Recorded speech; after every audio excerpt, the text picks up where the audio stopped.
Today, we're talking about preseason game number 2 for the Chicago Bulls and what to watch for in this game. And so before we go ahead and we jump into it, I first want to remind you to slam dunk on that subscribe button, just like Matas Buzelis slam dunks in games. And so in exchange for slamming on that subscribe button, I'm going to give you nothing but daily content around the Chicago Bulls. And so make sure that you hit that like, you hit that subscribe, and you join the Chicago Bulls Insider family as we talk nothing but Chicago Bulls basketball. And so with that being said, let's go ahead and let's jump into it as we're talking about preseason game number 2 for the Chicago Bulls as they get set to take on the Cleveland Cavaliers.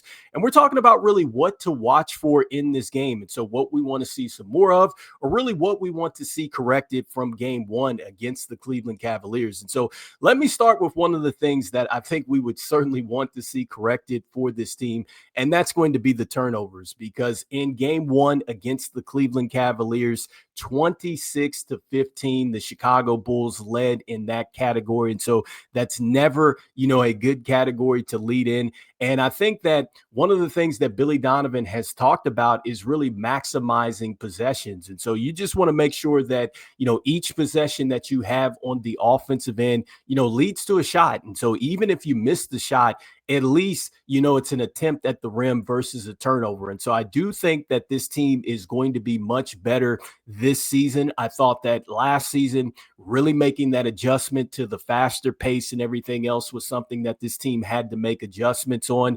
And I think that this season, look, they're going to be able to say, okay, the fast break is not there. Let's go ahead. Let's get into the half court sets. Let's make sure that we're continuing to move fast and quick, but let's also make sure that we're efficient in this area as well. And so I think that that is something that will certainly slow down the turnovers.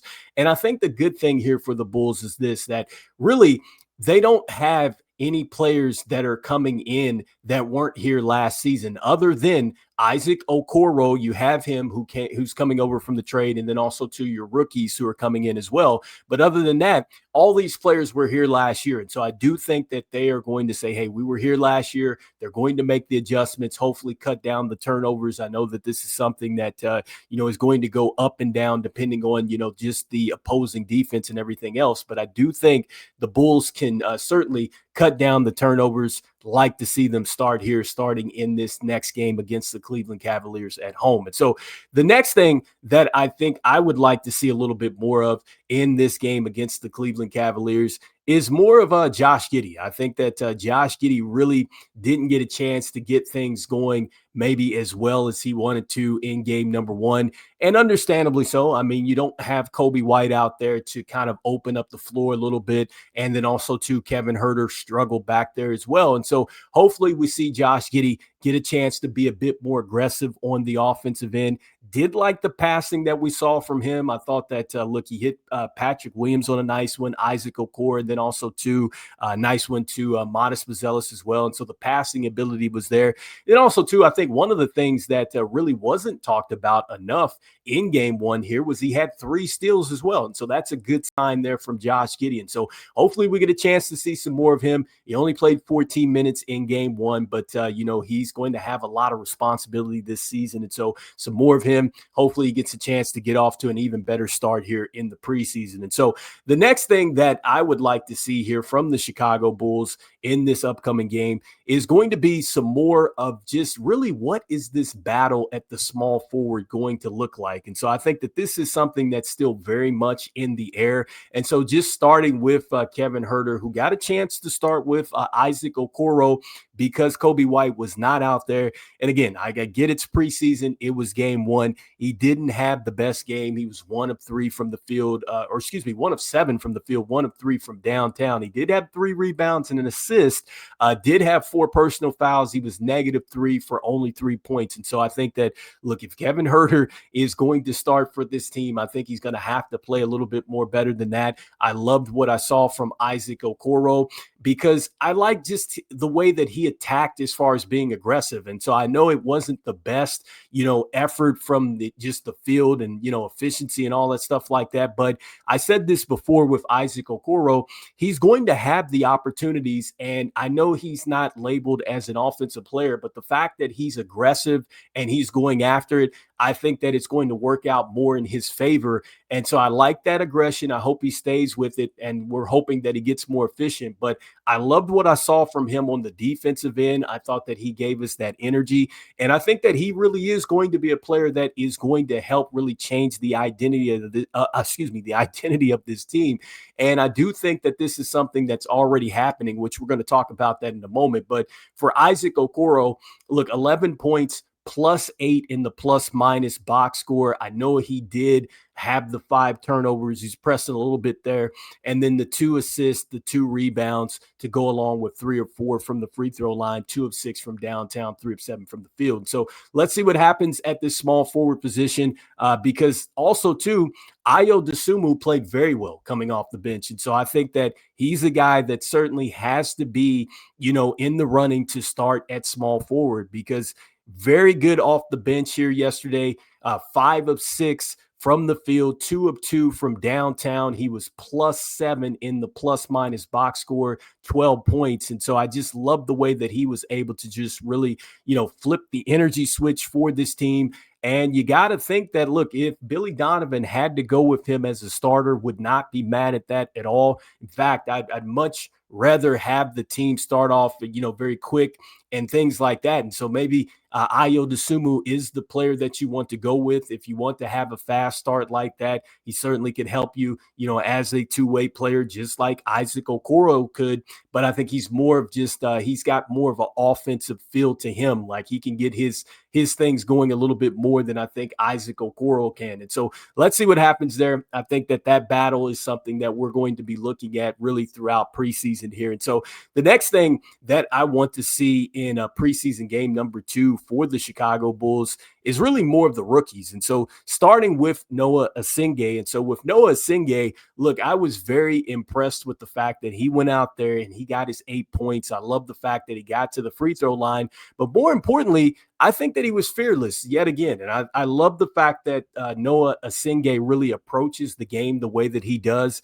And I think that when you look at Matas Buzelis, one of the things that we loved about him in summer league and just when he would get time, with the Chicago Bulls until he really built into being the starter was just the way that he approached the game. And so let's see what happens as Billy Donovan continues to give him moments. I think that the preseason is a moment where he can really show that, hey, he belongs, out there with the main club and needs to be given a chance to really get some minutes here. And so let's see if he can build upon the momentum. I like the fact that he was a plus in the plus minus box score. And again, I like the fact that he's fearless and he's not afraid to shoot the 3 ball because that is something that he's going to have to get better at. I'm not saying that that's going to be his complete game, but if he can go ahead and do what he can do inside, finishing off the break and stuff like that, and then you add the fact that he can knock down the 3 ball at a good clip, Noah Essengue is going to be very, very good. And I just cannot wait to see what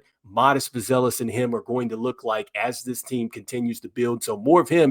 And then also too, another name that I'm going to throw out there that nobody talked about was Lachlan Olbrich. I do want to see some of Lachlan Olbrich. So I'm not saying that he's going to be the starter at the center position and everything else, but look, this is a team that they are going to need some more interior presence. And so let's see what Lachlan Olbrich looks like against some NBA competition out here. And so I do want to see, does he come show a level of physicality? Can he show that, look, he's a pretty solid passer? Can he show that he's pretty crafty around the rim, great off the, up and down system that the Bulls have? And so Lachlan Olbrich is another player that I would like to see. And so next, the next thing that I think that we should be looking for in this upcoming preseason game is going to be more of Matas Buzelis. Like I want to see if Matas Buzelis is going to continue off the momentum that we saw in game 1, because Matas Buzelis looks like a player that is absolutely locked in and focused to take another step forward. Like I think if there's like the bet of, okay, are you betting that he's going to take the step forward or take the step backwards? I'm betting with Matas Buzelis. I think that he's going to take the step forward. And I think that he's standing on business when he's talking about he wants to be the most improved player. And he also said that he wants to be known for his defense. I love the fact that he was aggressive, taking it downhill at Jared Allen and Evan Mobley and these guys like that. He didn't care who was in the paint. He was going right at them. And I love the fact that we talked about this last season with just how crafty he was, with his step throughs and stuff like that. And I think you saw immediately the confidence to get downhill. And so this is showing you a player that is not going to just be standing in the corner. He's not just going to be looking for the home run 3-point shot. Like, no. Matas Buzelis, once he gets the ball in his hands, he's going to try to get to the cup. He's going to try to also hopefully get into this mid-range bag as well. And so I think that would probably be the next step for him, is being able to, get the defense to shift and then being able to pull up for some of the jump shots and stuff. But make no mistake about it, I love the fact that he is coming downhill and he's coming at the rim. Like, that is one of the best shots that you can take. Actually, that's the best shot that you can take. And so I want to see Matas Buzelis show a little bit more with that handle, continue to get downhill, especially now that the Cavs know he's coming. And so I think that this is going to be a great test, because he's already gone out there, had a very good game against them in preseason game number 1. You know that they're saying, okay, well, if he's going to do that, let's see if we can stop him here in game 2. And so let's see if Matas Buzelis can step up here against this club. And then the next thing that I would like to see from this team is more of the bench. I think that, the bench is showing us something here. And so I think that Dalen Terry looked very good in his minutes. I know Julian Phillips didn't have a lot, on the stat sheet and everything else, but I always talk about this with Julian Phillips. I like his energy. I like the effort and everything else. Jalen Smith, I thought we saw some good effort for him as well. Even though he didn't really score the basketball like that, he still had 9 rebounds and he was +5 in the plus-minus box score.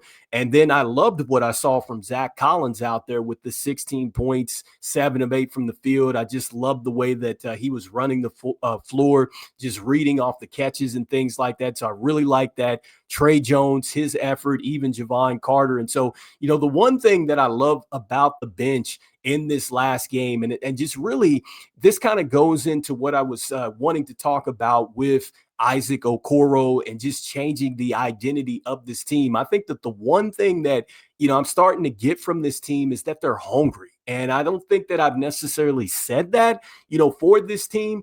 I don't know if I've said that in all the times that I've actually done a video, but this is the one time where I'm starting to sense that this team seems very hungry. I think everybody is out there competing for minutes, and not just competing for minutes. Like, these guys look like they're like, look, we're not just wanting to get the minutes and show that we can hoop, but we actually want to win some games. And so I love just the identity change here for the Bulls. And so let's see if we continue to see that level of physicality, that level of hunger for this group, because I do think that this is going to push this team out of a play-in situation, and they could be a surprise playoff qualifier this season. And so anyway, you guys let me know in the comments here, what is your biggest takeaway in this one?